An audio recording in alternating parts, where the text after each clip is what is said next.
Donc en fait, il y a une onde qui se propage entre deux parois, une située en -L, l'autre située en 0.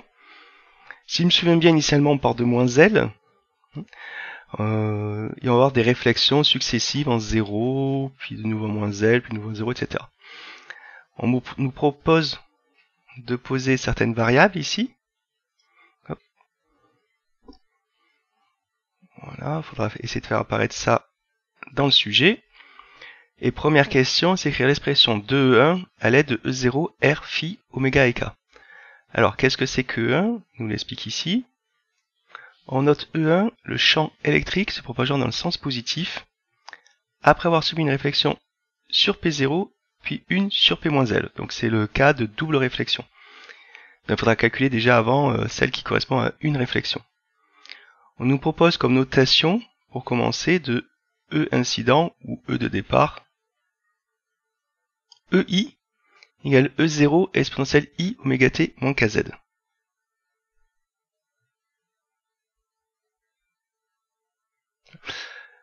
On va essayer de faire la première question déjà.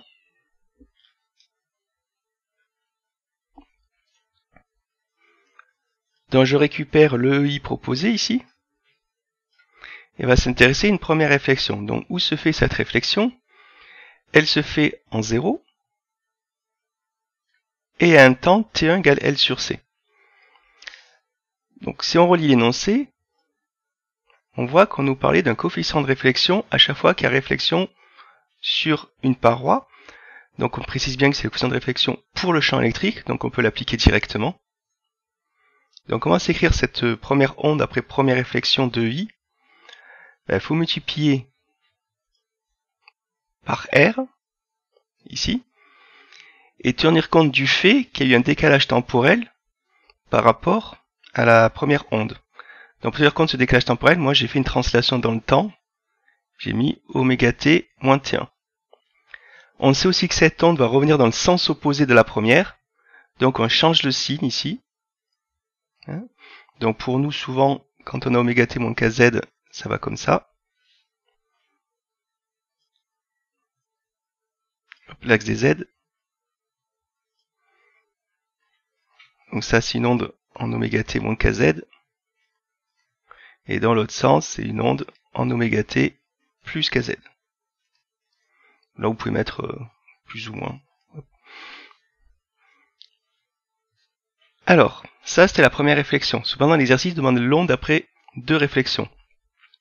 Donc, on va rajouter une réflexion en Z égale moins L.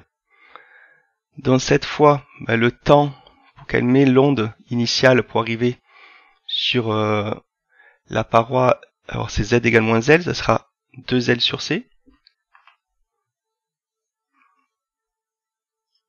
Ici. Et il faudra aussi pas oublier de remultiplier encore une fois par R. Donc remultiplie par R, donc ça fait R2. On rajoute le même décalage, enfin pas le même décalage, la même formule de décalage en mettant T2. Et par contre, cette fois, l'onde va repartir dans le bon sens prévu. Donc T2, c'est 2L sur C, on peut le remplacer si on veut ici. Voilà. Puis après, on va poser ce que proposait l'énoncé. Donc il nous proposait grand R égale R2, le coefficient de réflexion qui met presque en puissance. I0 égale E0 carré et phi égale 2KL. Donc il faut essayer de faire apparaître ces grandeurs. Donc on remplace le R2 en R, ici. Ici j'ai pas détaillé le calcul. Ah si, je l'ai détaillé ici. Là vous avez 2L oméga sur C. Oméga sur C, pardon. Vous voyez pas le curseur, je présume?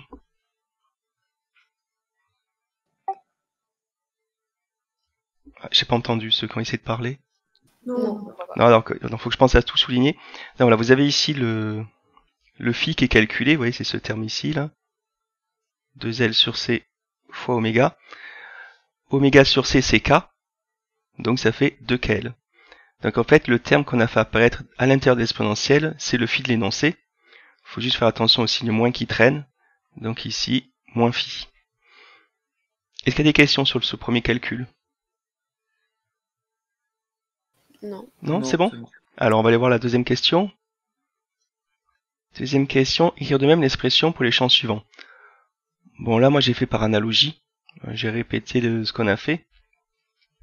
On voit que là, par rapport à l'onde initiale, on est pied par R. Donc, je multiplie encore une fois par R pour faire R2. Je vois que j'avais rajouté un décalage de phi pour 2 réflexions. Donc, pour 4 réflexions, il y aura 2 phi.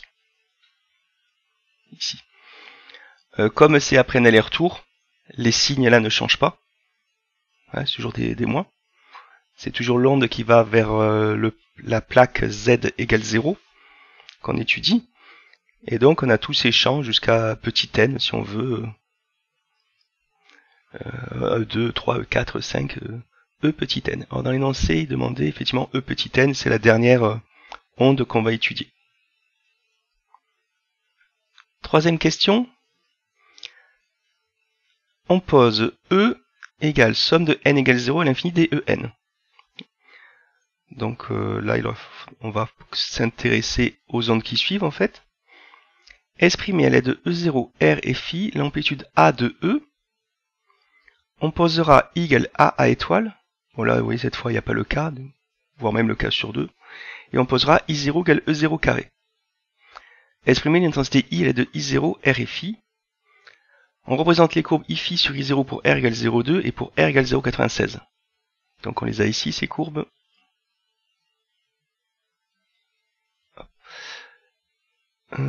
Calculer le contraste pour les deux courbes. Et on va faire ça. Donc on a une somme à faire. Donc ce que j'ai fait, j'ai mis ce qu'on voyait en facteur. Donc ce qu'on a en facteur, c'est exponentielle I oméga t moins kz et le 0. Bon, j'en ai profité aussi pour mettre UX, le vecteur directeur. Et après on écrit la somme. Alors qu'est-ce qu'il reste une fois qu'on met tout ça en facteur? Pour le premier, il reste... le premier c'est EI, il faut pas l'oublier. C'est lui. Donc lui c'est 1. Pour celui-ci, qu'est-ce qu'on a à mettre? On a R et exponentielle moins I-phi. Donc on va mettre 1 plus R exponentielle moins I-phi. Pour celui-ci, on a R2 et exponentielle moins 2 I-phi. Donc je ne l'ai pas marqué, mais là vous aurez plus R2 exponentielle moins 2 I-phi. Et ainsi de suite, là on aurait 3 et 3. Bon, et pour le dernier, N et N, et j'ai mis le N en facteur. Alors, ce qu'on reconnaît, c'est une suite géométrique ici. De raisons R exponentielle moins I-phi. Donc,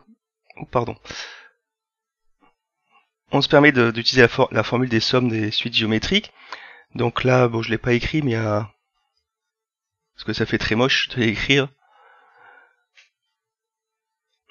Ah bon, ça vaut mieux pas l'écrire, moi pour vous expliquer, vous pouvez le marquer temporairement. Et ça tend vers 0 parce que R est inférieur à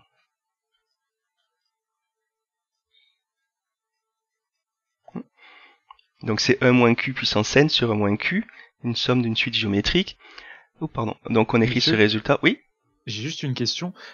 J'ai un problème avec la manière dont vous avez écrit l'expression. Pourquoi vous avez mis une somme et après vous avez sommé les expressions 1 plus R E de moins I-phi plus jusqu'à puissance n? C'est pas plutôt la somme de RE moins I-phi puissance n? Tout à fait, il y a une erreur d'écriture. En fait, il faut que j'enlève la somme. Soit je vous enlève les différents termes là. J'aurais mieux fait d'écrire ça en fait. D'enlever la somme. Ici. De mettre ça, 3 petits points. Et ensuite de recopier. Alors j'aurais pas la place, donc je remonte ici. De marquer E0 exponentielle I oméga t moins kz UX. Somme de n égale 0 à l'infini de R exponentielle moins I-phi puissance n. Voilà. J'ai fait un peu les deux notations en même temps, désolé. Voilà, donc comme ça c'est mieux. J'ai pas reconnu la voix de celui qui a parlé, donc est-ce que c'est bon comme ça? Oui, c'est bon, merci. Voilà.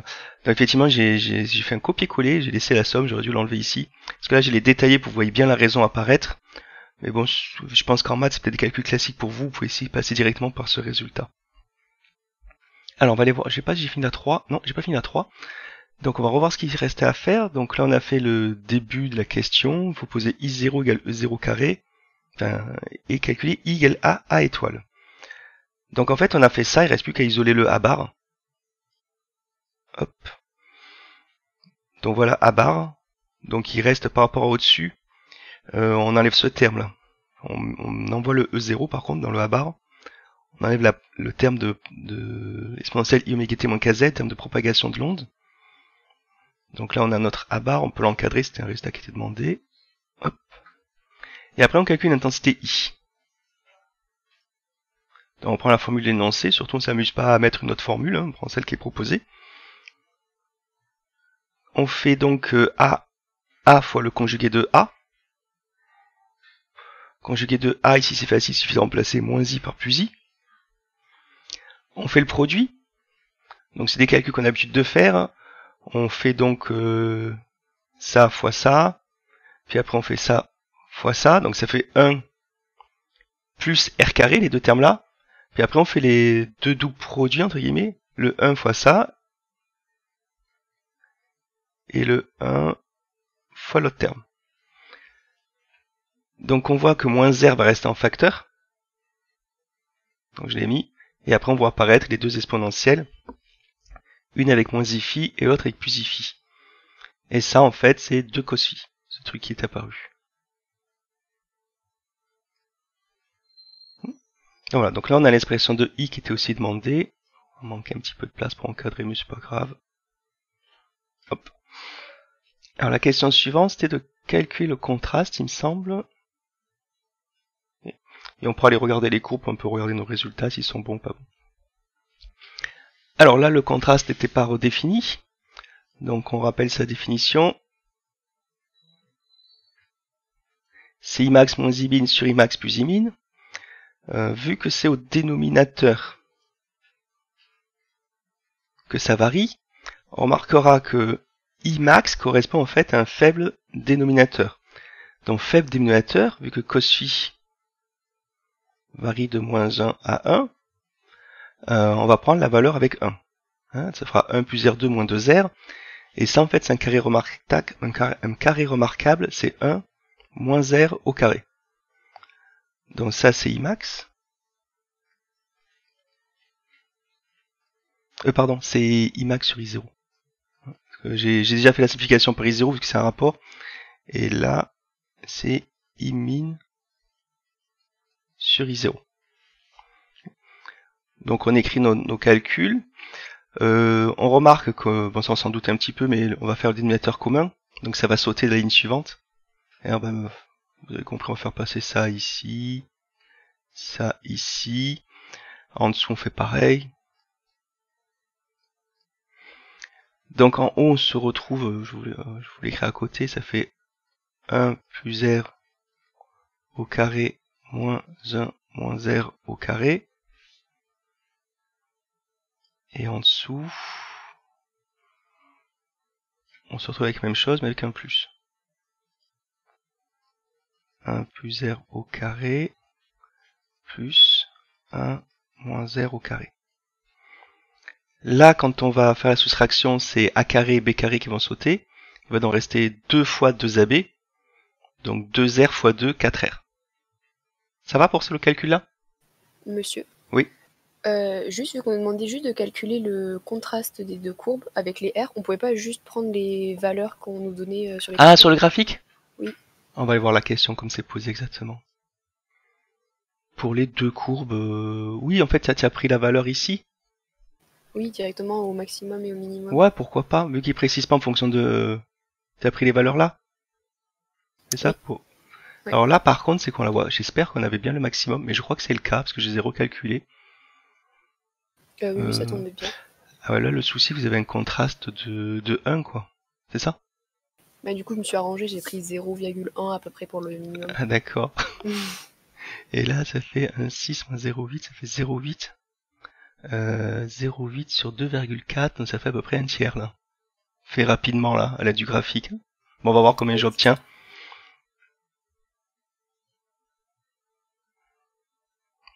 Ouais, je suis pas loin de ce que vous dites, hein, alors, avec les calculs proposés.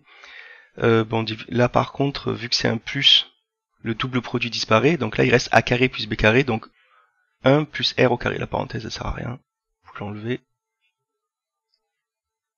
Puis ça laisse penser après que le carré est à l'extérieur. Non, effectivement, je les ai calculés.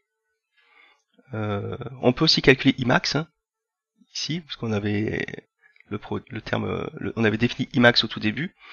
Et on obtient ces valeurs-là par rapport à la question qui était proposée. Et effectivement, on pouvait faire graphiquement, parce que c'était pas précisé de donner l'expression du contraste en fonction de grand R. Le seul truc qui m'embête un peu faisant graphiquement, c'est la courbe de gauche, parce qu'effectivement on voit pas du tout le minimum, si c'est 0 ou une autre valeur, puis là on n'est pas sûr que c'est le maximum. Donc par mon calcul, on voit que vous pouvez le faire, parce qu'on est quand même très très proche du contraste que vous obtenez. Ok. C'est bon pour cette question? Oui. Alors, déterminer pour R égale 0,96 la fréquence pour se propager avec une intensité non négligeable. Quel est l'intérêt du dispositif? Alors, on voit qu'ils appellent ça une cavité résonante. Hein, c'est une cavité résonante laser, donc son but, c'est de permettre le passage de certaines fréquences, une certaine bande de fréquences, qui correspondra au mode propre du laser. Donc en fait, les intensités... je le dessin juste derrière. Les intensités importantes qui vont sortir, ce sont ces zones-là. Bon, ça nous intéresse pas. Hein. Ça, c'est...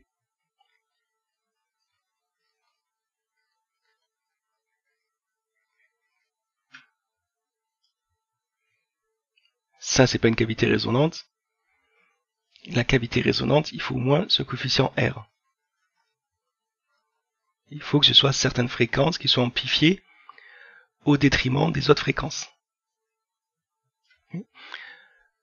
Donc quand on résonne celle de gauche. Donc on veut qu'effectivement qu'il y ait une acuité importante de la cavité, et cette acuité importante va correspondre à une superposition d'ondes constructives. Ondes constructives, ça signifie que les ondes, chacune des ondes dont on a parlé tout à l'heure, E1, E2, E3, sont en phase. Pour dire qu'elles sont en phase, on va donc dire que phi, c'est un multiple de 2pi. Où n appartient à... Qu'est-ce qu'on va mettre là? 0 on peut prendre, même si on sait que c'est pas possible, vu le résultat qu'on a de 2kl. Donc, on sait que phi est positif aussi, donc on va prendre n étoiles. Donc, phi, je reprends l'expression. Hein. C'est ce qu'on avait posé ici, phi égale 2kl. Pardon, c'est vrai que vous voyez pas le curseur. Je reprends l'expression qui est ici. Donc on remplace 2kl par 2npi. Bon là, moi j'ai utilisé les formules que je connais le mieux.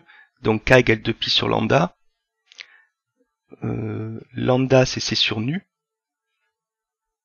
Hein, donc là il y a des petites simplifications, le petit pi qui disparaît. Et donc la fréquence nu va être égale à nc sur 2l. Ou si on préfère, on met le n en facteur. Comme ça on peut dire que c'est la fréquence... Alors la note sur mu0, mu1, je vois que j'ai noté mu1, nu1. Donc pour n égale 1, on aura une fréquence, comment dire, c'est la fréquence centrale de la résonance, de la cavité résonante. Mais on en a aussi d'autres. Hein. On a aussi mu2, qui sera 1 GHz, mu3, qui sera 1,5 GHz.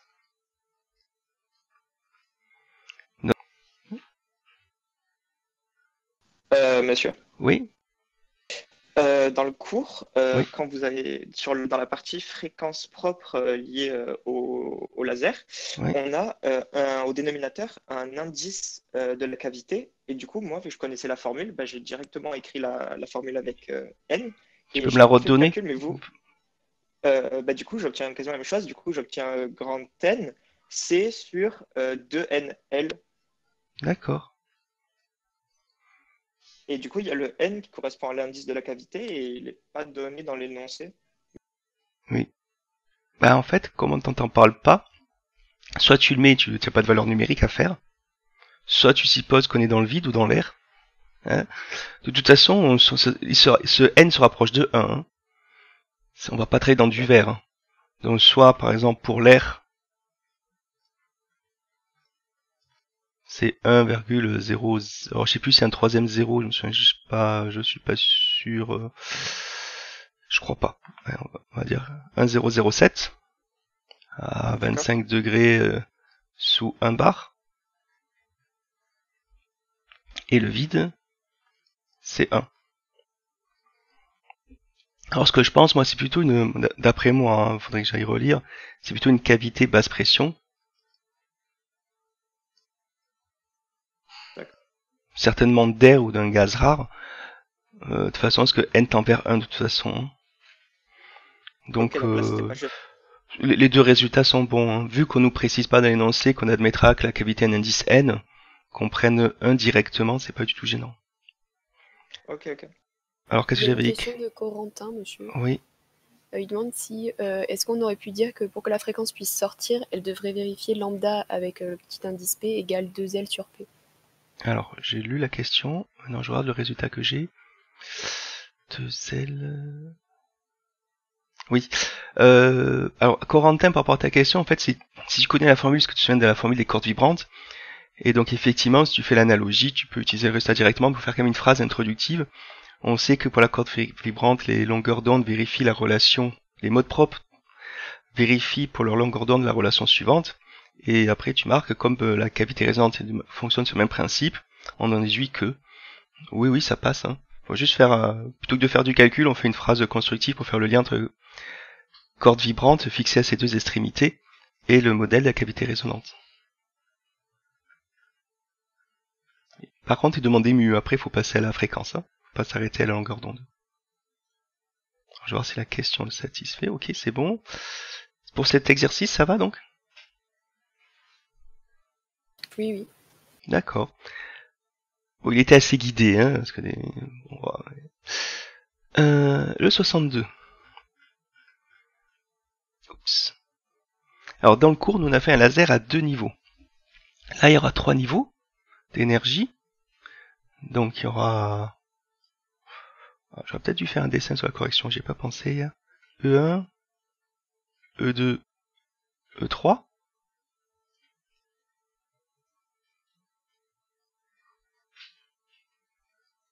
Voilà. Et en fait, ce qui change par rapport à notre cours, c'est que le pompage optique est fait entre 1 et 3. On va le marquer là.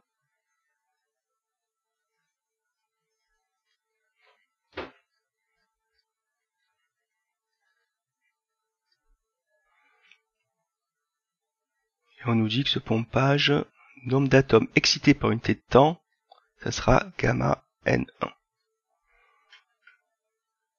Alors niveau 3 vers niveau 2, on nous dit que bon, faudra trouver la formule qui correspond à ça, mais c'est non radiatif. Non radiatif, c'est-à-dire c'est pas lié au rayonnement. Et de temps de vie moyen du niveau 3 est noté taux. Ça correspond plus à une désexcitation telle que vous l'avez pu l'avoir en chimie d'ordre 1. Par contre, pour le reste, c'est pareil que dans le cours, on va utiliser les coefficients d'Einstein. Écrire les... Donc on peut le marquer ça, E3 vers 2 non radiatif. En plus. Et ici, on a toutes les possibilités. Absorption, émission spontanée, émission stimulée.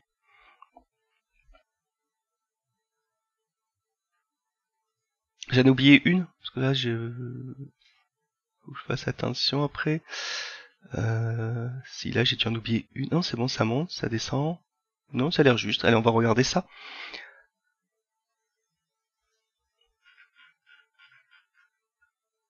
Alors, le niveau 1, on commence. Le niveau 1, il a le pompage.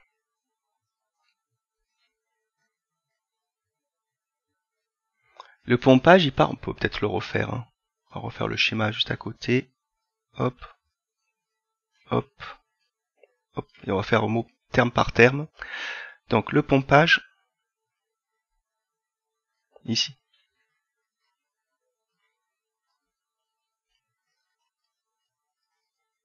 Dans le pompage, c'est perdu pour le niveau 1, tout ça comme un moins. Après, il a l'émission spontanée.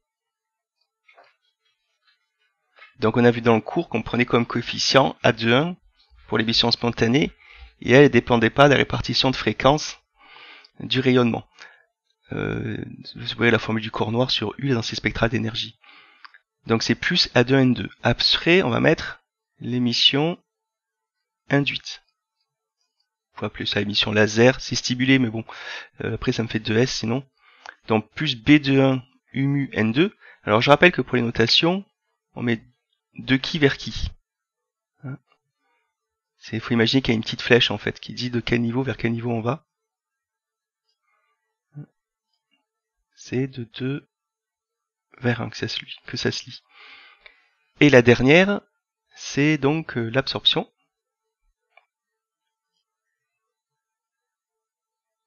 De 1 vers 2.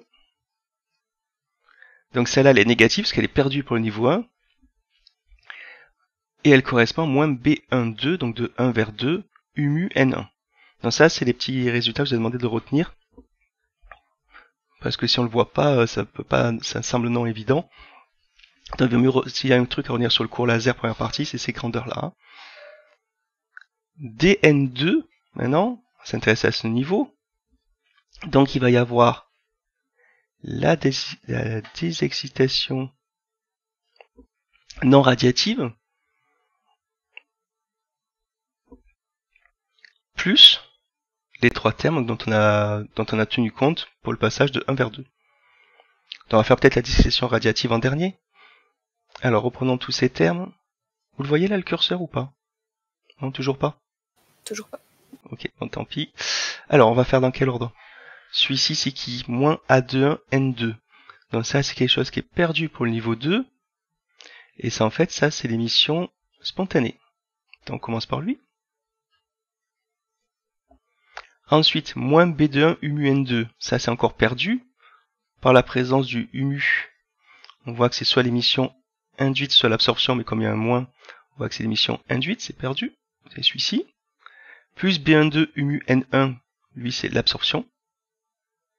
On peut peut-être le marquer en dessous. Ça c'est absorption. Ça c'est... alors celui-ci c'est perdu pour le niveau 2. Ça c'est l'émission induite. Et ça c'était l'émission spontanée. Et après pour le dernier terme, c'est gagné. C'est un gain. Celui-ci, pardon, je suis ici. C'est un gain. Et il fallait trouver quelque chose qui était proportionnel à dn3 sur dt. Enfin dn3 sur dt on va dire.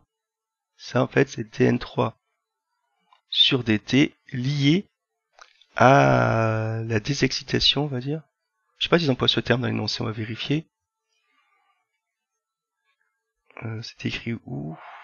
Ouais, désexcitation, c'est bon. Comment ça s'écrit ça déjà? Comme ça? Désexcitation non radiative. Donc vous avez que taux qui vous est proposé, donc on va dire que c'est égal à N3 sur taux. Donc on prend la constante de temps proposée pour écrire ce terme, le temps de vie moyen, ils appellent ça. Alors en fait, vous pouvez dire que c'est N3 sur dt égale environ delta N3 sur delta t. Delta N3, ben, c'est notre N3, parce que c'est le nombre de particules qui passent pendant le temps de taux du niveau 3 au niveau 2, divisé par ce temps. Et le seul temps qu'on avait, c'est taux. Alors on aurait pu mettre aussi 2 taux, hein, ça changerait pas grand chose, mais bon, vaut mieux prendre cette écriture-là. Hein. Le dernier était plus simple, parce qu'il y a deux grandeurs seulement. Le pompage qui vient de 1.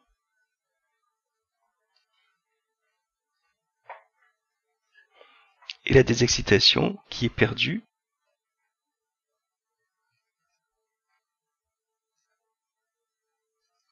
Pardon, j'ai mal écrit. La désexcitation non radiative, alors là on est sur 3.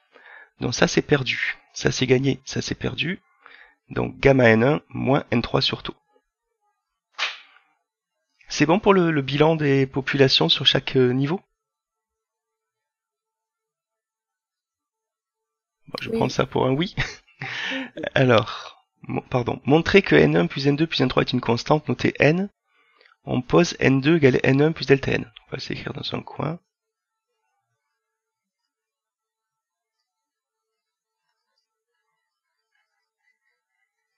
Ok. Alors si on somme les trois relations, en fait, on remarque que tous les termes sautent.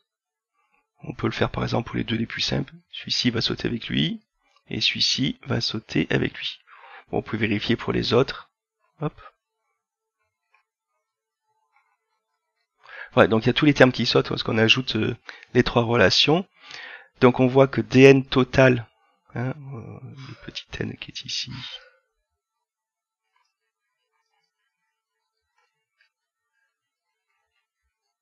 le petit n total c'est n1 plus n2 plus n3, ça fait 0, donc effectivement on obtient le résultat qui est proposé, que la somme des populations sur chaque niveau d'énergie est égale à une constante. Voilà, il y avait un petit gain de place fait pour que ça rentre dans une page, c'est plus par rapport à la question 3, ça. Exprimer delta n en fonction de n3 en régime stationnaire. Alors on précise bien le mot régime stationnaire, c'est-à-dire qu'on va supposer que le régime est établi, et donc chaque population est fixée à ce moment-là de l'exercice. Donc c'est pour ça il fallait choisir un des trois. Hein. Le plus simple c'est partir de n3. Donc régime stationnaire.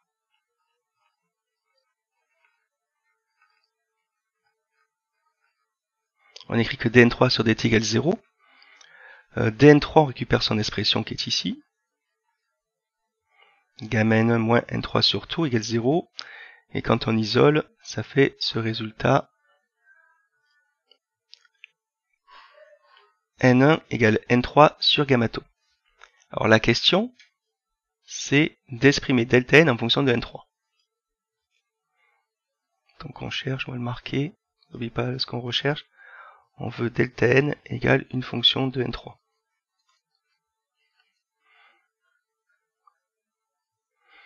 Bon là c'était peut-être ce qu'il y avait de moins évident, il fallait voir d'où partir. Donc on venait de voir qu'on avait utilisé dn3 sur dt. Donc il faut en utiliser une autre. On peut utiliser celle qu'on veut, ça les deux fonctionneront. Moi je suis parti de dn1 sur dt. Alors, je vais un peu dézoomer pour qu'on puisse avoir les deux sur la même page. Voilà. Alors, dn1 sur dt, ça on va le remplacer par n1 plus delta n. On fera pareil pour lui. Puis le deuxième résultat du cours qui est important, qu'on avait démontré, c'est que B12 c'est égal à B21. Les deux fonctions d'Einstein, B sur l'émission induite et sur l'absorption, sont identiques. On a démontré ça dans le cours à partir d'une équation sur le corps noir. Alors on remplace, c'est ce que j'ai fait ici, j'ai juste recopié la première ligne en tenant compte que ça vaut 0. Je suis ici. En tenant compte que ça vaut 0 et je remplace n2 par n1 plus delta n. On développe, donc par exemple on met n1 en facteur, donc moins gamma pour lui, celui-ci là va me donner A21, etc. Lui il me donne B21 humu, et lui il me donne moins B12 humu. Et comme on a dit que B21 c'était égal à... Ah, j'ai remplacé en fait. J'ai remplacé B12 égale B21. Comme on a dit que B21 égale B12, ce terme-là va s'annuler. De l'autre côté, on met delta n en facteur. Alors delta n, il est facteur de quoi? Il n'y en a que 2, donc ça va assez vite.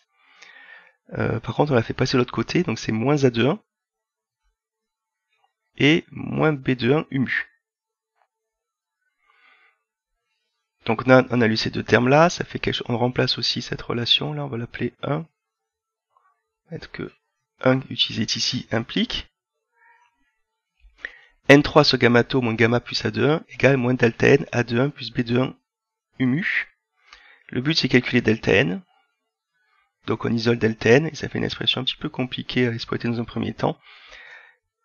Gamma moins A21 sur A21 plus B21 humu fois N3 sur gamma tau.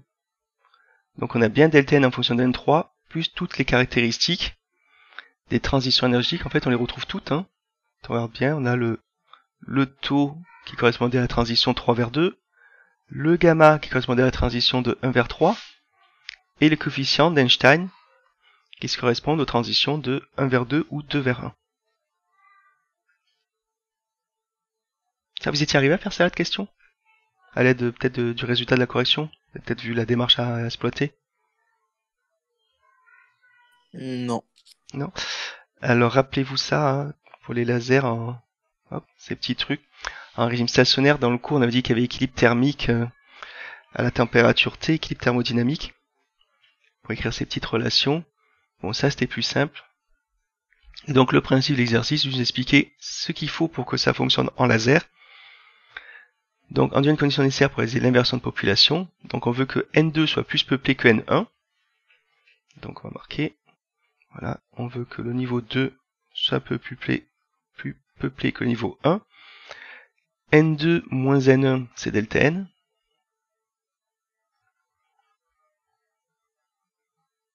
Donc c'est qui équivaut à delta N positif. Et si on prend l'expression là, le terme donc qui nous permet de simplifier, c'est celui-ci. Et ça veut dire que le pompage optique entre le niveau 1 et le niveau 3 doit être plus grand que A21. Et A21, je ne sais plus ce que c'était comme coefficient, c'est l'émission spontanée de 2 vers 1, je crois. Oui, c'est le coefficient qui correspond à l'émission spontanée. Voilà, pour un pompage à 3 niveaux, il faut donc qu'on vérifie cette relation finale pour qu'on puisse avoir un fonctionnement laser. C'est bon pour ce petit exercice? Oui. D'accord. Le troisième va être un peu plus embêtant à corriger avec l'absence d'un tableau, on va dire. Le lidar. Alors le lidar, c'est par rapport plutôt par rapport à la géométrie du laser cette fois. Donc, Il y a une question de Corentin, Monsieur, on a ouais. une question. Je vais aller la lire.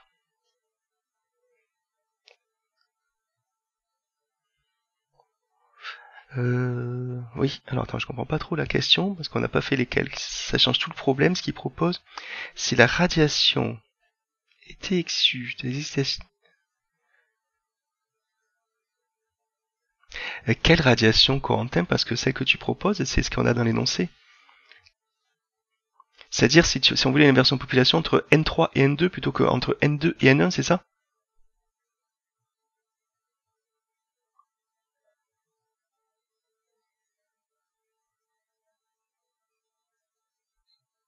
Et on va revoir le schéma. Ça, tu reposeras ta question.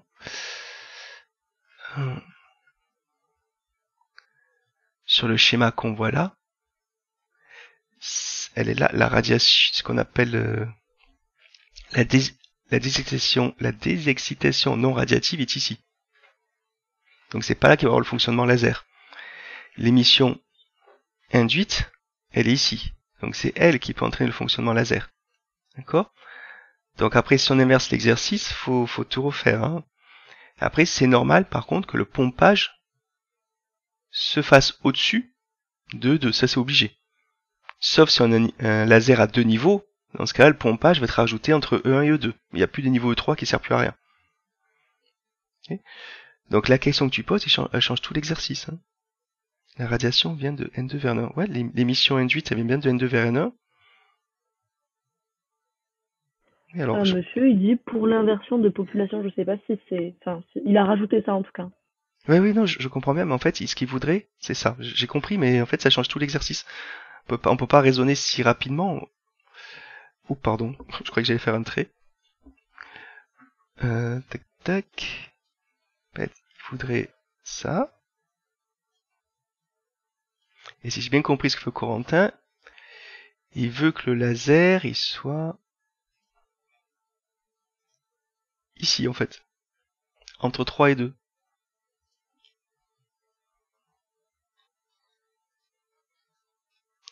Là, le souci, c'est que... Oui, je pourrais faire un pompage encore ici, ça c'est vrai. Le problème, c'est qu'il faut qu'on soit aidé, parce que soit il n'y a plus de désexcitation non radiative dans ce cas-là, donc on s'amuse à faire... Je vais l'écrire au crayon plutôt. Soit on s'amuse à faire donc absorption ici,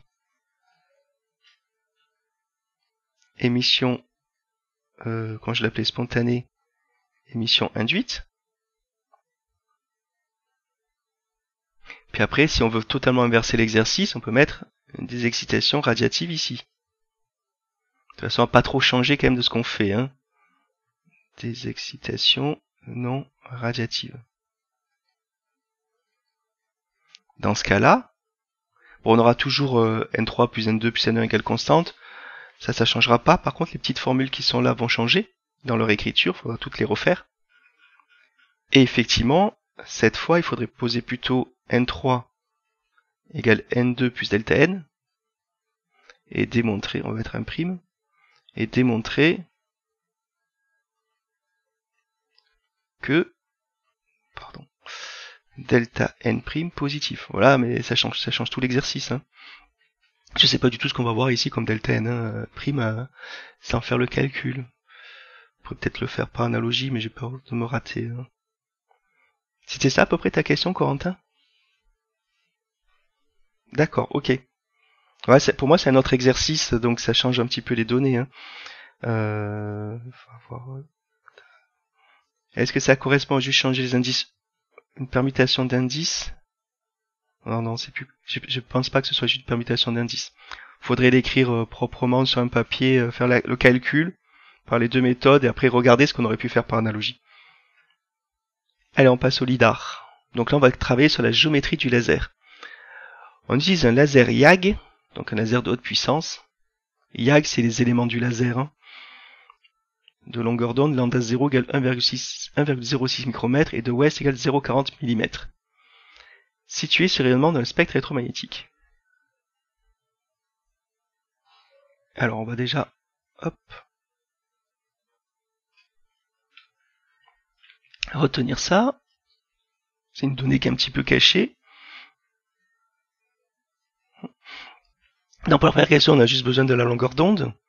Donc c'est un petit calcul rapide, hein. Même pas, demander juste le domaine, je crois qu'il demande de calculer la fréquence. C'est dans le spectre. Donc 1,6 micromètres. On voit que ça, c'est supérieur à 800 nanomètres. 800 nanomètres, c'est la longueur d'onde visible dans le rouge. Donc on est du côté du rouge, donc ce qui suit le rouge, c'est l'infrarouge. Donc là, on est dans le domaine de l'infrarouge. Deuxième question.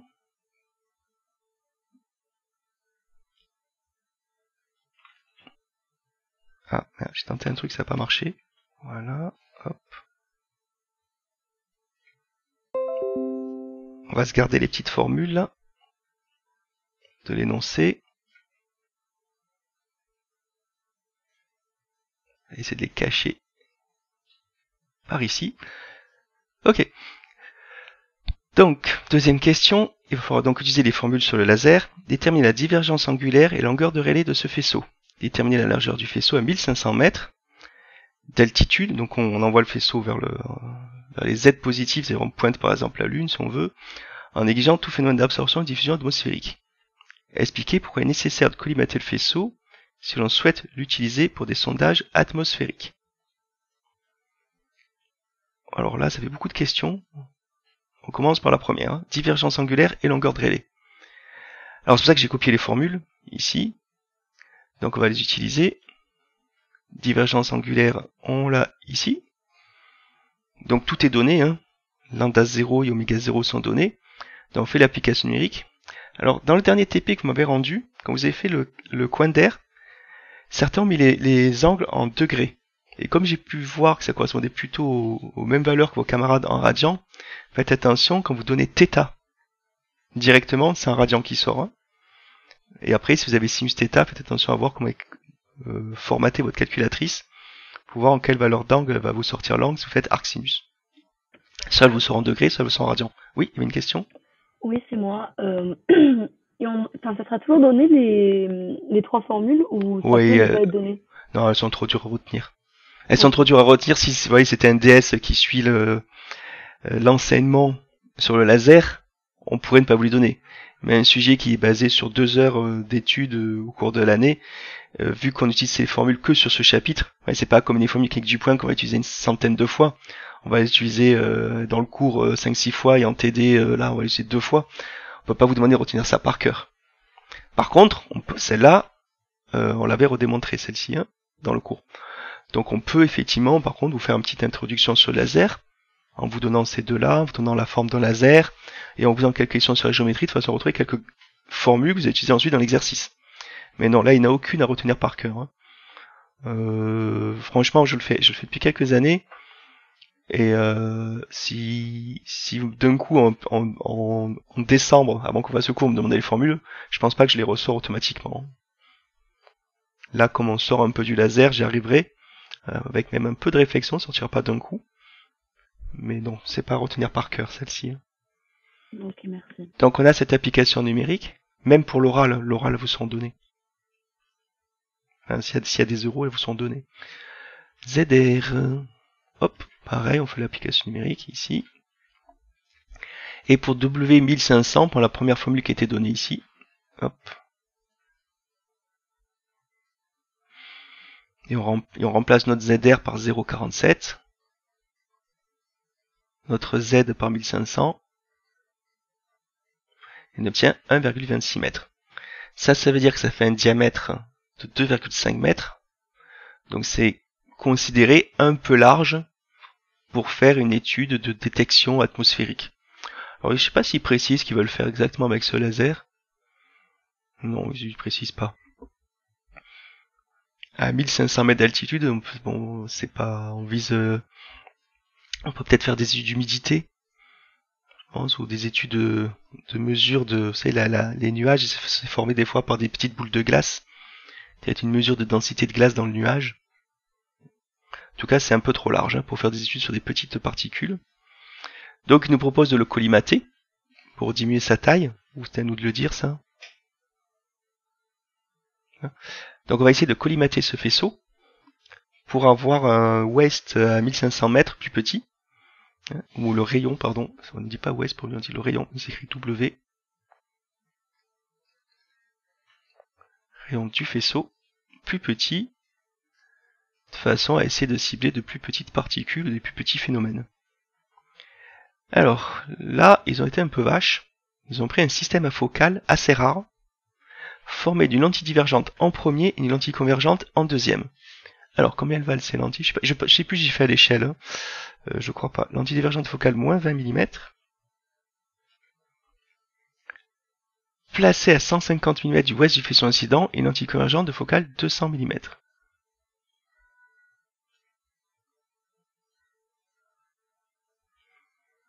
Alors ça, c'est notre lentille divergente. Bah, j'ai pas du tout fait l'échelle. On va reprendre la valeur quand même. Moins 20 mm. Donc ce sera f'1. Et une lentille convergente de focale, je crois me souvenir, 200 mm. Voilà, pour commencer, j'ai juste fait un tracé de rayons lumineux. On va regarder ça ensemble. Alors, donc, on part d'un faisceau parallèle, ici. C'est-à-dire que B est à l'infini. J'ai pris les faisceaux les plus faciles à tracer. Donc le premier, il passe par l'origine de la lentille divergente, donc il n'est pas dévié. On va dire qu'on arrive ici pour l'instant. Hop, on regarde pas ce qu'il y a après pour l'instant. Le second, lui, c'est le faisceau qui passait par le foyer objet, de la lentille divergente. F1. Donc si le faisceau, où sont prolongés, en pointillé c'est les prolongés, passe par le foyer image de F1, ça veut dire que ce faisceau doit ressortir parallèle. Donc ici, j'ai retracé le faisceau qui sort parallèle. Ah pardon, vous voyez pas la souris, j'oublie. Je vais vous le repasser. Alors c'était du rose. Ah, essayez de passer à peu près dans la même couleur. Voilà, je suis ici. Donc lui, il ressort parallèle. Hop. Oh, c'est pas du rose ça.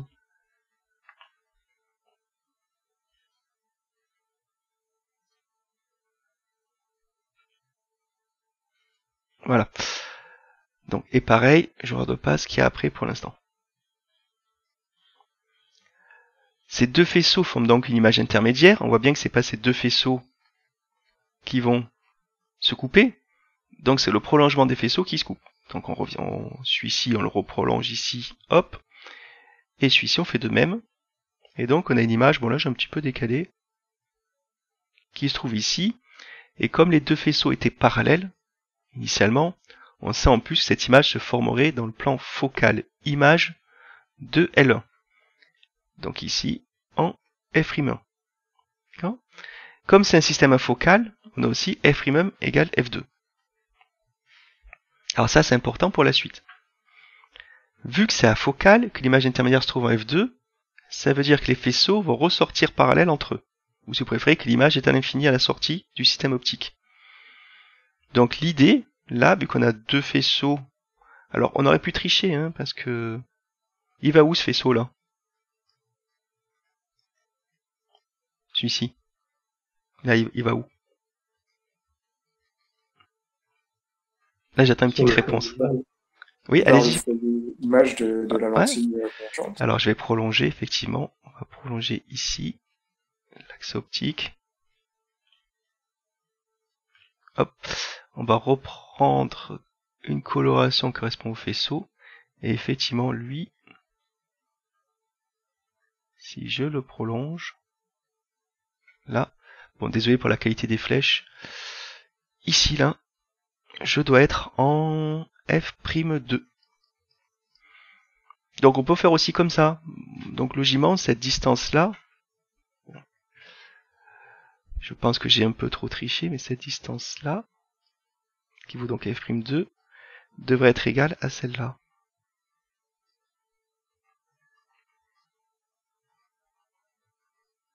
Ok. Bon, là j'ai pas utilisé ce phénomène, parce que je me suis dit que j'ai pas assez de place à droite, ce qui est pas loin d'être le cas, parce que je l'ai un peu courbé pour que ça puisse rentrer sur l'axe optique.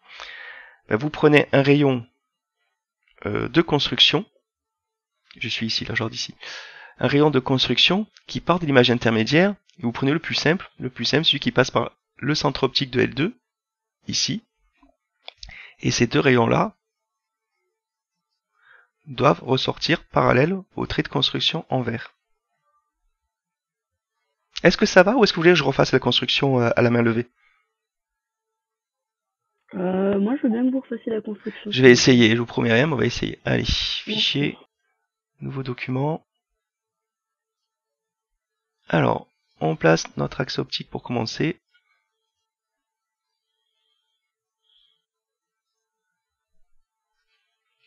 Ici. Après, on va faire... Par contre, on va essayer de respecter les dimensions, parce que si je pars sur des dimensions quelconques, je risque de sortir à droite de la feuille. Donc, on va se placer un foyer à peu près à 2 cm. On va se mettre... on va mettre nos foyers ici, par exemple. Donc ici, on aura f'1 égale f2. On va mettre une lentille à peu près ici. Ah non, faut que je prenne un trait, sinon je pourrais pas faire ma divergente.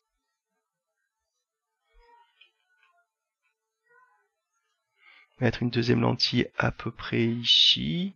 Est-ce que c'est important, c'est l'écart entre les deux? Au moins il y en a, mieux c'est. Allez, deuxième lentille ici. Hop. Donc celle-là divergente et l'autre convergente. On peut en profiter pour placer le foyer F1. Et là je compte 4 carreaux, 7 carreaux, donc 11 carreaux plus loin, j'ai F2. Et ça, c'est mon axe optique. Alors on va essayer de tracer le premier rayon, celui qui est passé par l'origine. Pour une coloration, je crois qu'il était en bleu celui-là. Donc par exemple, ce trait-là. Ici. Maintenant, je vais prendre... alors j'avais fait en rose, là j'ai tout fait en rose, pour une autre couleur, on va le faire en vert. J'espère pas rater le F1. Ouais, ça va, ils sont à peu près parallèles. On va un peu descendre. Hop. Voilà, donc là j'ai deux rayons parallèles qui rentrent dans le système optique.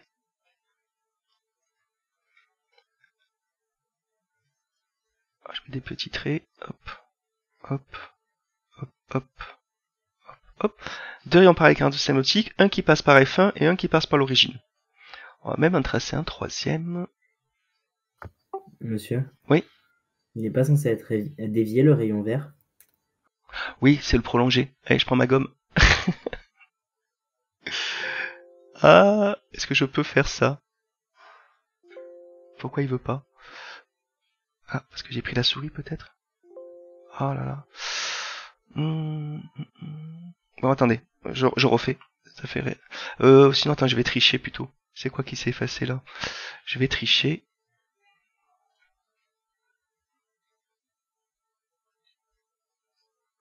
Ça, vous comprenez? Ouais. C'est le prolongé. Ouais, si j'écris en blanc, tiens. J'ai pas le blanc. Voilà, parfait. Bon, je sais pas, la gomme veut pas marcher, donc hop. On va faire des petits pointillés pour dire, vous avez tout à fait raison, c'est le prolongé du rayon. Voilà. Alors maintenant, j'allais justement y venir, j'aurais vu mon erreur tout de suite, c'est qu'on va continuer les rayons. Donc, ces deux rayons sont parallèles, donc le prolongé de ces rayons doit former l'image dans ce plan-là. On va mettre un trait très fin en noir, ici. Ça, c'est pas un trait de construction, je sais que mon image doit être quelque part dans ce plan. Okay. Alors, je vais repartir sur le rayon vert.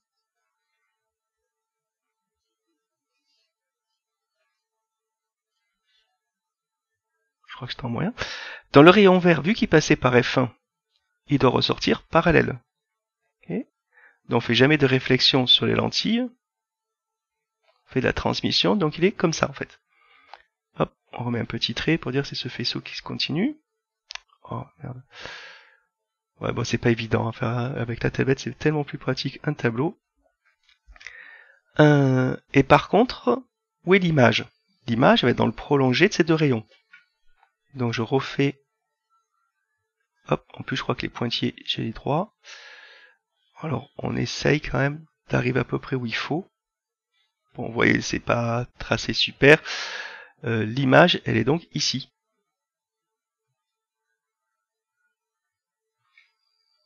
Ici. Bon, ma zone est un peu large.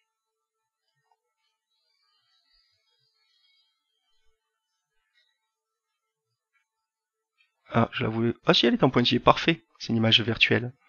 Donc vous pouvez l'appeler A', B' si vous voulez. A', B'. C'est bon pour ce début de construction? Oui. Ok. Alors, maintenant, il faut s'intéresser à où vont ces deux rayons. Bon là, entre guillemets, j'ai un peu triché parce que j'ai pris celui qui passe par F1. Donc je vous disais que vous pouvez effectivement, vu que ce rayon... Attendez, où j'en suis où? Non, vu que ce rayon est parallèle, ben on sait qu'il va passer... Quelle couleur j'ai? Noir. C'est du noir, donc il me faut du vert. Hop. Hop. Hop. Donc ce rayon, vu qu'il arrive parallèle, on sait qu'il va passer... Oh, non, je veux pas des pointillés. Des traits pleins. Il va passer par F2. Ici.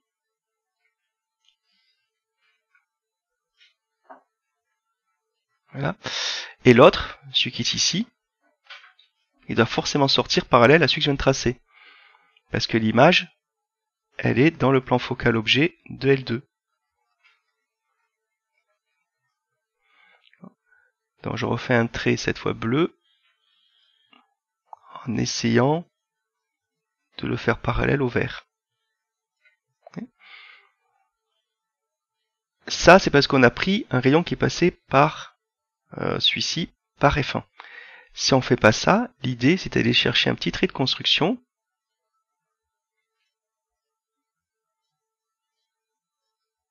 Ici, vous partez de l'image, vous passez par O2, comme ça.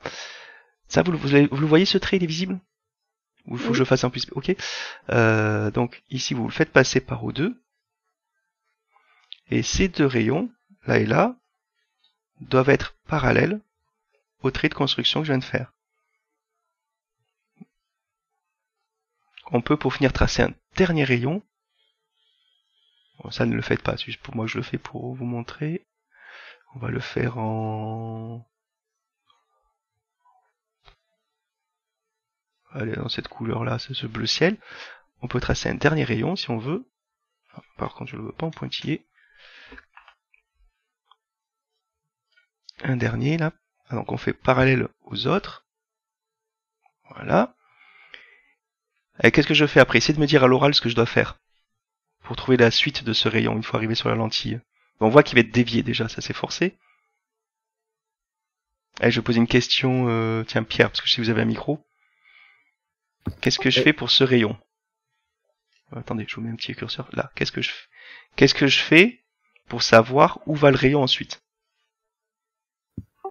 Bah, il arrive parallèle aux autres. Et Alors ça, c'est à la sortie. Là, t'as raison. Ici, il va sortir parallèle. Ok? Mais là, non. Là, il est pas parallèle. Il est pas parallèle. Ah oui, il arrive parallèle aux autres. Là, il sera pas parallèle. Et sinon, dans cette zone-là, il va pas être parallèle. Hein. Oui, bien sûr. Donc du coup, il est censé provenir du plan focal objet de la lentille divergente. Ou pas. Image. Image. C'est ça, mais image. Alors, effectivement, est-ce que j'ai la bonne couleur? Oui. Bon, désolé, c'est des petits pois. Je dois m'aider de l'image qu'on a trouvée pour savoir comment il va sortir. Est-ce que j'ai... Donc comme ça. Hop, j'ai un peu la limite. Hein. On va lui mettre des petits traits.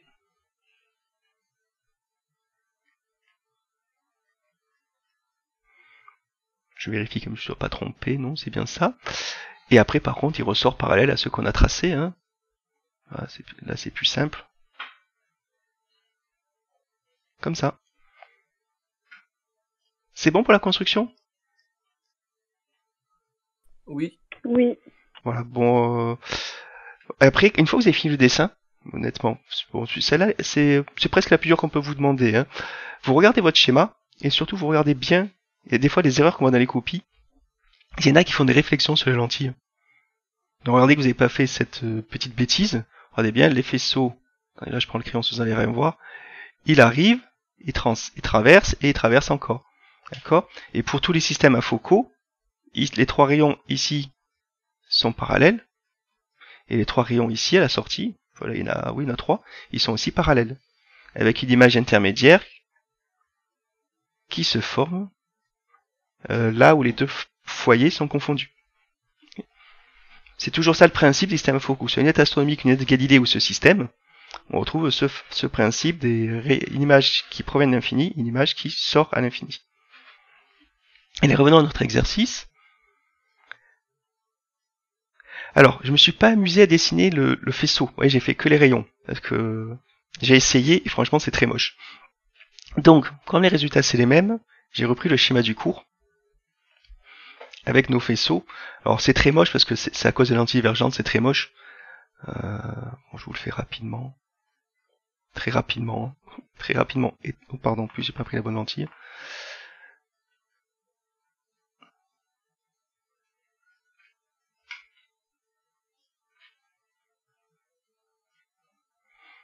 Parce que si vous tracez le faisceau,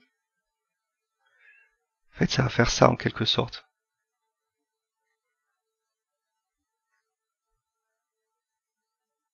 Oui c'est ça. Vous voyez, vous avez un faisceau qui est large au départ et qui se rétrécit ici. Et après, il faut le refaire ressortir de la lentille divergente, donc ça s'évase fortement. Et après, vous avez le faisceau qui est comme ça à la sortie. Bon, vous voyez, c'est moche. Hein. Bon. Pour ça que je préfère pas le faire. On va reprendre notre système où c'est plus facile parce qu'il n'y a pas entre guillemets recouvrement du faisceau. Ça va toujours dans le même sens. Donc c'est un peu plus simple à expliquer sur ce schéma-là. Vous voyez, le point qui est ici, ça joue le même rôle qu'ici. Alors, ça c'est pour les petits calculs de la question 3 en fait. On va lire ensemble. Alors, faire un schéma dispositif optique va apparaître les foyers objets images chaque lentille. Si on l'a fait, quelle distance sépare les deux lentilles? Bah, on peut le regarder sur le schéma. Ça. Distance qui sépare les deux lentilles. Donc ça c'est f'2, ben c'est f'2 moins f'1.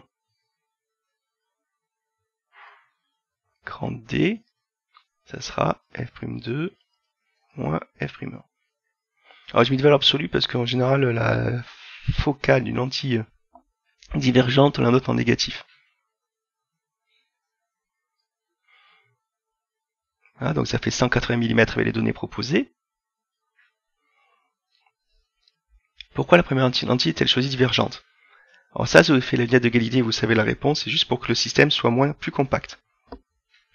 Par exemple, une lentille, une lunette de Galilée, comme on l'a ici. Et la distance ici.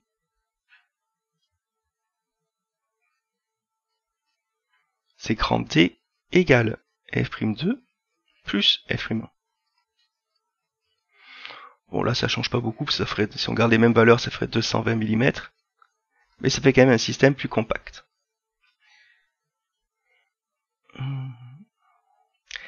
Caractériser le faisceau gaussien émergent, ouest, longueur de Rayleigh et divergence angulaire.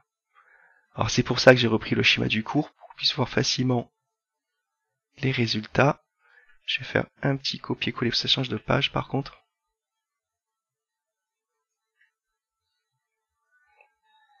Hop. On va essayer de le mettre ici.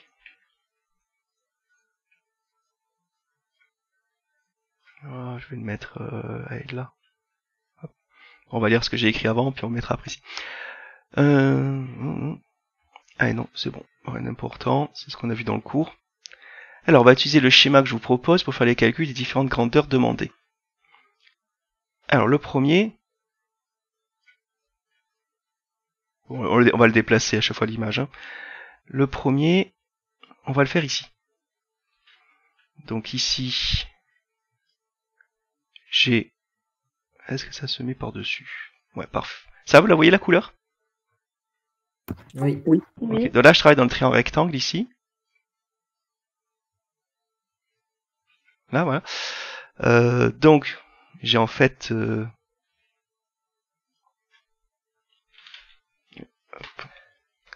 j'ai ici...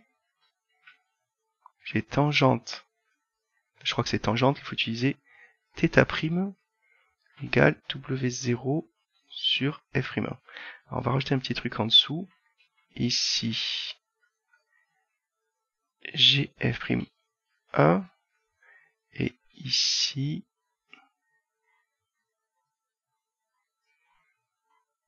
j'ai F'2.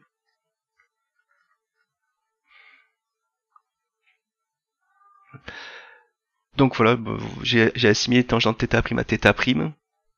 J'ai mis une valeur absolue à F'1. Effectivement, il fallait le faire. Car F'1 est négatif. Et on obtient 0,02 radians. Après, on peut aussi faire un petit calcul de θ' de l'autre côté du faisceau. Donc dans l'autre triangle rectangle,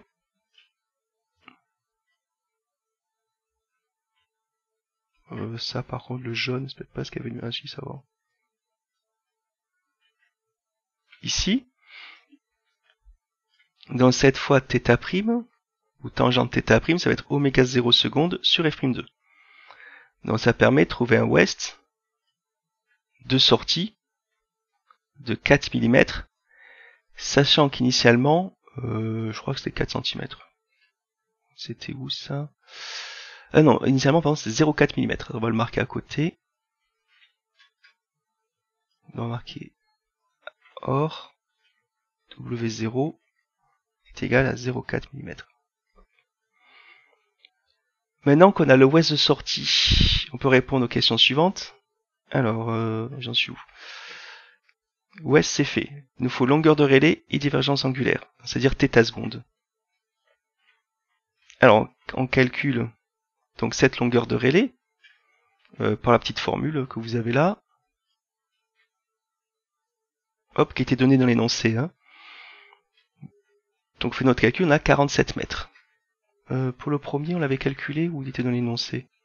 On a vu 0,47 mètres pour le premier. On va le marquer en dessous pour comparer à chaque fois. Et ZR est égal à 0,47 mètres. Et après, on prend encore la formule pour avoir θ secondes. Ça fait un θ seconde de 8,495 radians.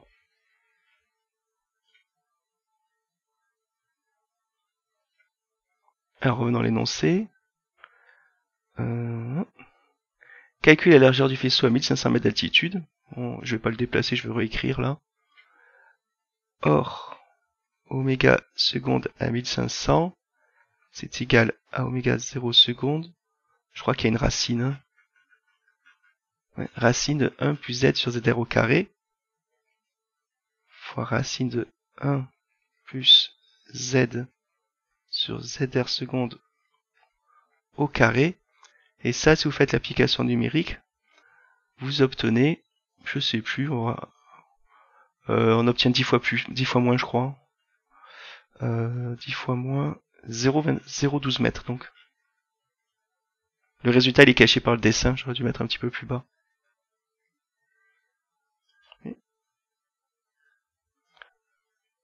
Donc on a fortement réduit le rayon du faisceau, donc il sera plus apte à faire des études atmosphériques.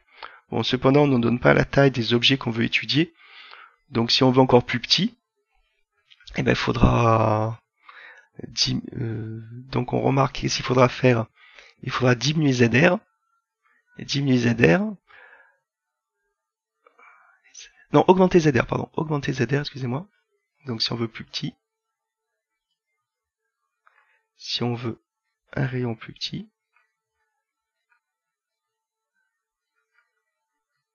de faisceau plus petit,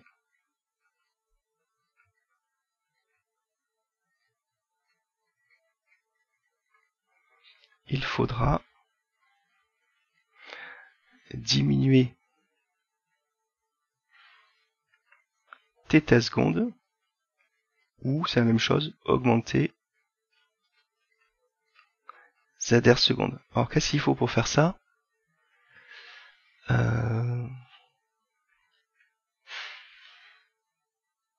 Il faudrait donc prendre un f'2 plus grand, et certainement un f'1 plus petit. Hein? Est-ce que c'est bon donc pour cet exercice? Vous avez des questions dessus? Non. Oui, donc 0, c'est ce que je pense. J'aurais pas dû le faire, ça. Hop. Voilà. Bon, vous voyez sur le laser, vous avez eu un DM sur le laser? Je vous ai donné un DM sur le laser ou pas? Oui. D'accord, c'est bon, ok. Donc les exercices sur les lasers se ressemblent beaucoup, ils tournent souvent autour des coefficients d'Einstein, plus que la géométrie du faisceau. Hein. C'est plus la première partie du cours qui sort au concours que la deuxième partie. Bon après, on peut aussi vous faire des petits montages comme on l'a fait là, d'optique géométrique, pour compléter un peu le sujet. Mais en général, ça tourne pas trop là-dessus.